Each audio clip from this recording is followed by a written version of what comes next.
Hello everyone and welcome back to my YouTube channel.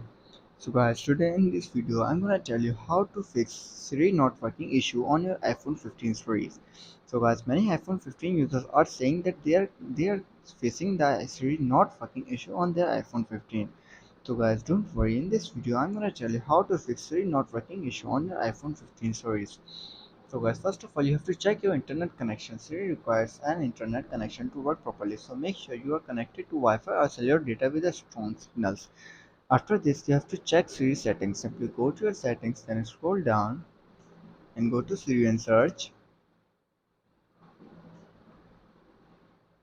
Sorry, go to Siri and search and see check if Hey Siri is enabled. Also make sure that Siri is enabled for all apps.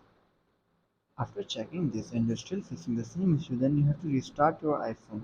A simple restart can fix the Siri problem.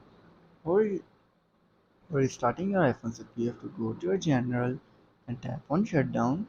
Shut down your iPhone and then restart it after 15 to 20 seconds later. So guys, after restarting your iPhone and you're still facing the same issue again and again and your Siri is not working, then you have to update your iPhone software. Simply you have to go to your settings, then go to general and tap on software update and see if there is any available update for your iPhone. If they are, install them and update your iPhone 15 to the latest iOS version. So guys, after applying this all solution you are still facing the same issue, then you have to restore your iPhone. Simply connect your iPhone to your computer and open iTunes or Finder. Select your iPhone and click restore iPhone to restore your iPhone to its factory default settings. So guys, if this video helps you, then make sure to like and subscribe my YouTube channel for upcoming videos, and thanks for watching.